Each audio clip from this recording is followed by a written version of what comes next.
For years, I've been battling squirrels and rats and all kinds of other critters in my garden, and this year was probably the worst. My 6 largest vegetable beds in which I planted zucchinis and beans and tomatoes, not a single plant survived. Every single one of them was taken out even before they produced anything by squirrels and rats. So we decided that enough was enough. Hey folks, if we haven't met before, my name is Tara. I garden in the Bay Area, and I know a lot of you found me because of my gorgeous green stalks, and I've got 12 of them. And today's video though is not about that, but I do have a ton of videos in case you're interested in green stalks, lots and lots of tutorials.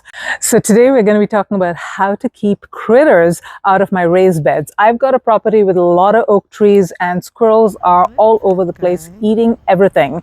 Rats as well. I planted zucchini and squash and cucumbers and beans and tomatoes in my 6 large raised beds. I got absolutely nothing. I mean, even the plant didn't grow to size because the critters got them before that. So we decided that enough is enough. We built a giant critter enclosure.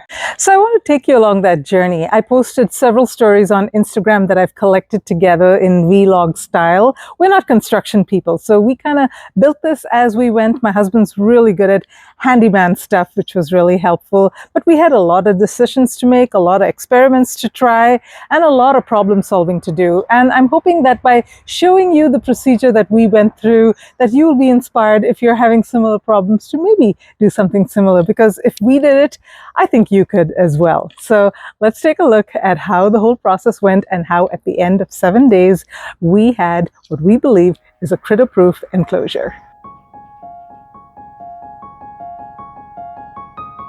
I haven't been showing you guys this part of my garden this year because it's an absolute disaster. These are 6 of my largest beds. They are 12 by 4s, and I have grown nothing in them all year long. Well, okay, maybe I tried growing stuff, but squirrels have been eating everything. I mean, the only thing that has survived so far is this little zucchini plant here that is, you know, it's doing okay, but even it was subject to rats crawling under and whatnot. I mean, it's just been an absolute disaster. I gave up on these beds. So anyway, finally my husband took notice, and when he fixes things, he fixes them really well. Let me show you what he's doing. So he's in the process of building some monster panels that we're going to make into an enclosure.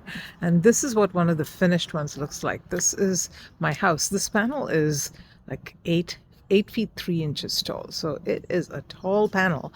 We're going to be having this 1/2-inch hardware cloth around it. So that will prevent rats from being able to get in. We're going to bury this slightly, so hopefully they won't dig under. We'll see.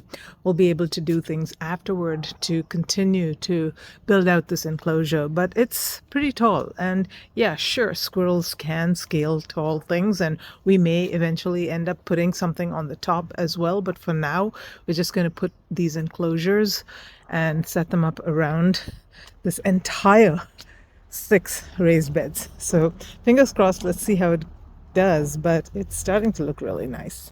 So day 1 was mostly about purchasing those materials and figuring out how to get those panels set up. On day 2, we actually put up a couple of panels, which was really exciting, but already we started to run into some pretty major issues. Take a look. On our garden enclosure project, the walls have started going up. Still a lot more walls to build, but it is so nice to see these large enclosures. All right, squirrels, you gotta up your game. They're laughing at me. But there was one issue. Yep, we have a leveling issue. It looks like the garden slopes in this direction, and so it was sloping real hard over here. So put some stuff under it, and I'm gonna have to figure out how to make sure that I am nicely blocking it so that the rats don't burrow their way through. So anyway, my husband said he has some ideas. We'll see what he comes up with, but yeah, we're making progress. Another thing that we are doing, because of the level difference at the top here, we are kind of making it step down, and we're gonna have to do that one more time over here. In fact, I think we already did. Yeah, so you see that step down? That's how it's going to be. Not perfect, but it will have to do. It was so great to have that almost instant gratification of seeing those panels go up. And it's always lovely when my son visits from college because he is such a great help with our construction projects. So day 3 was more about the prep, and the garden gave me a nice gift. Okay, day 3 update on building a large enclosure around my 6 very large veggie beds and trying to make them rodent proof, particularly from squirrels and hopefully rats as well.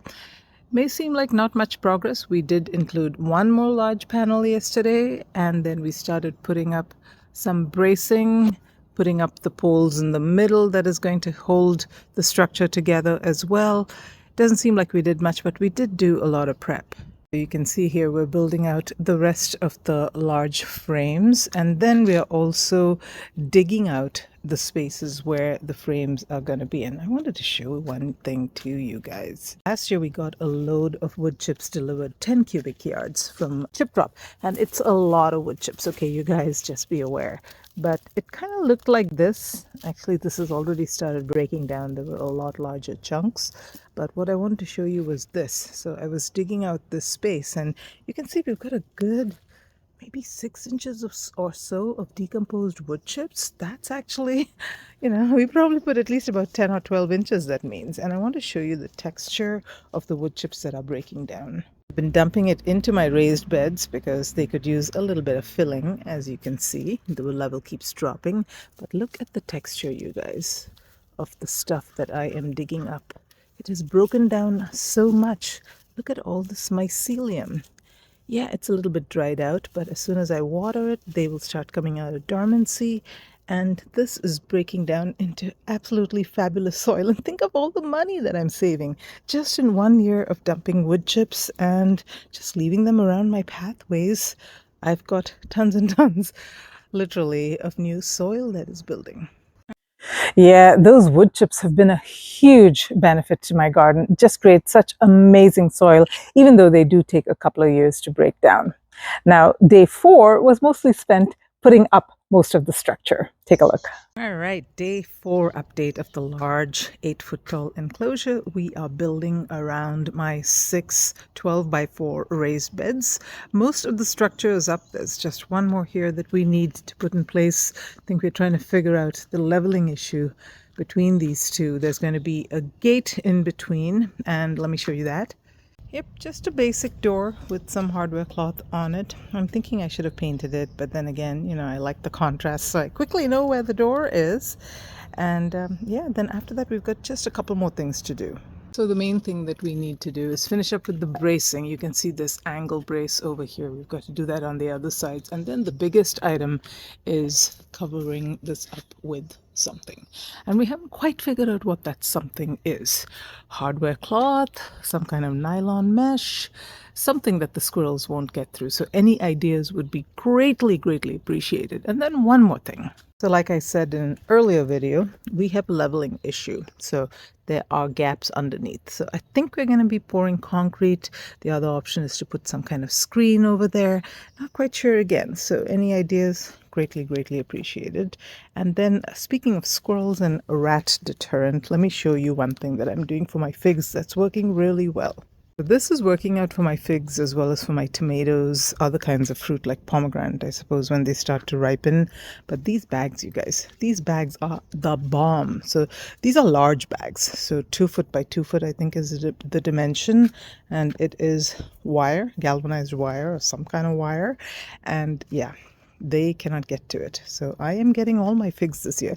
Yeah, I leave a couple here and there because, it's tiny, and let them have something as well. But these are protecting some of my larger figs. So yeah, that's a great option if you want to have some fruit at least for yourself. It was so great to get most of that structure up, and then we had to make some pretty important decisions. What to do about the top cover and what to do about those gaps at the bottom. Now, I posted some stories and asked questions on Instagram, and several people responded with some really great suggestions. So by the way, I am on Instagram as well. So if you want to follow me, greenlove121 is my handle, and I post stories almost every day over there. And so you can see my garden in real time. So follow me if you can. Day 5 update on our garden enclosure around our 6 12 by 4 raised beds. Today we have completed the structure. It is solid. Now, I talked about a level difference here between this panel and this panel. Well, we're just gonna have to live with that according to my husband. And we have set up our door, a nice solid repurposed latch. And I think I'm gonna put a hinge that kind of swings back into place, one of those spring-loaded things. Now we still need to put the top part of it. I think I'm going to put some nylon mesh, but I'm going to let it sit for a few days. I want to observe the critter activity. I also mentioned that we've got to fill up the spaces underneath. We're going to do concrete for those. And I've got to now start prepping for cover crops and maybe my fall garden. So speaking of fall garden, let me show you how my seedlings are doing. So here are my fall seedlings. I have got some nice broccoli, some lettuce, some dill. I think this is cabbage and cauliflower and all kinds of good stuff going on here. These are broadleaf sweet peas. These are perennial sweet peas. It's an interesting new experiment that I'm doing. And I did notice that a few of my seedlings were missing.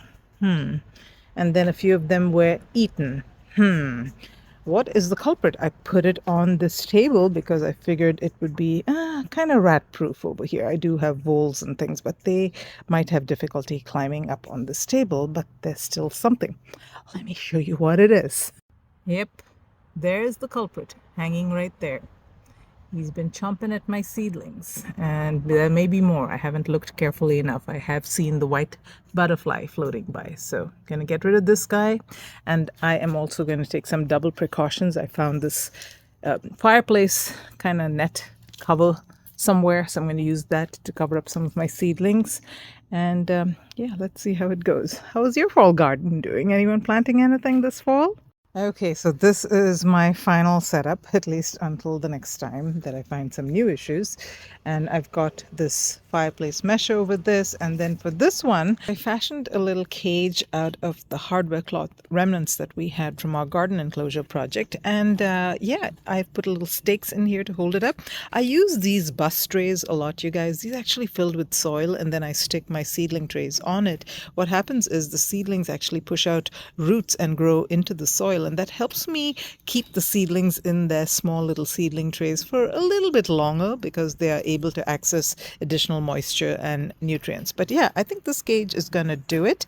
And I've also got this mesh that I've put over these other seedlings. So yeah, let's see whether this will keep some of those butterflies and critters out of my seedlings. It was such a relief to get most of the heavy lifting done, especially since my son had to head back to college. And it was so much fun to dream about the fall garden and all that I was going to be planting, especially now that I was going to have 6 new raised beds available to me.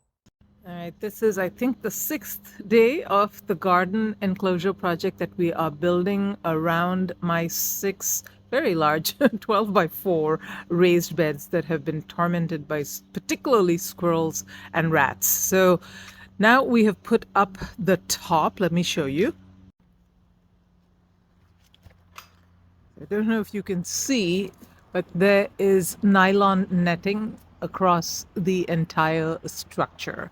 The intent is to deter the squirrels from wanting to jump in, but I have a feeling that if they really want to, they will bite through this. So let me show you what the material is like and what our plan B is. So this is the netting up close. We decided not to cut it. We just kind of leave it hanging for a bit in case we need more of it. But this is kind of what it looks like. Yeah, it tangles very easily. So that was a big problem. And it also, if you put it on the ground, it picks up anything like wood chips and all that. So had to be really, really careful when we draped it. It wasn't easy. You can see it's got a stick in here. But yeah, I mean, this is no problem at all for squirrels to bite through. So if they do, we are planning to put a border with the hardware cloth around the entire thing. And if that doesn't work, we'll put the hardware cloth on the entire thing. So let me show you what we're doing to rat proof. Our ground is not entirely level, and because this is a pretty large structure, there are gaps underneath which mice can actually stroll under. So here's what we're doing. So we're using this concrete mix and we are dry packing it, which means we are pushing it against the entire border here and then misting it down. We mist it down a couple of times over the course of 2 or 3 hours. And hopefully this is setting. We did it last evening, nice and hard. So hopefully this is going to be sufficient to keep the rats out. I don't know. You guys tell me, how are we doing with this structure? Any recommended upgrades, things like that? I know this is not a one and done. With the top cover put on and plans for how we were going to put concrete around the bottom, things were certainly taking their final shape. And we did decide to go with a different kind of concrete. The one that we had bought originally had a lot of gravel in it, and so we decided to go with fence post concrete. That seemed to have a little less gravel, though I'm not really sure now when I look at it after we wet it down. It still looked like it had a lot of gravel, but you know, it set a lot faster, that's for sure. Ended up using fence post concrete mix instead of that other concrete mix that I showed you. The reason is because this one is just so much smoother. If you look at the other concrete mix, yeah, this one which we originally started with, this actually has just a whole lot more gravel in it, you can see. And because we are doing such a small space, we want more of the cement and less of the gravel. So my husband's really busy today and I am literally finishing the job by myself. I feel like a real construction worker and I am so proud of myself. Literally, this is all you need to do. Put some concrete over there and then you just wet it down, mist it down with some water, and then let it harden. Folks, I would actually love your help in recommending what we can do to further squirrel-proof the top. I am just so sure that once I start getting all the good stuff going in my raised beds, the squirrels are going to bite through that nylon mesh. That shouldn't be a problem for them at all. So I've considered, you know, the hardware mesh like we talked about, but also putting bird spikes on the top. Those are these sharp little metal things that you can put along the border. So may work, but if you've got any great ideas, please, please, please do share. I would love to continue to fortify the squirrel fortress and see whether we can actually truly make it squirrel proof. Right, let's take a look at the final structure here. Ta-da! Look at it. I absolutely love how it turned out. Now, it's difficult to actually imagine the scale of this, but if you think about that RV behind it, that's about, I think, 28 or 30 feet. So this whole structure is about 28 feet by 18 feet. So pretty large. And of course, my husband is worried about the stability of it, but we've got the bracing here. We put some bracing in the middle as well. So hopefully all of it will hold it up for many years to come. Now we still have one more pest to deal with, and that is gophers. So I hope you enjoyed the video, folks, and follow along. Look at all my fall seedlings. They are actually ready to start going in the raised beds, but I'm going to wait a little longer because the weather is still really, really hot and they're going to bolt if I put them into the ground too soon. So follow along and plant up my fall garden with me in upcoming videos. Until next time, live green and love your greens.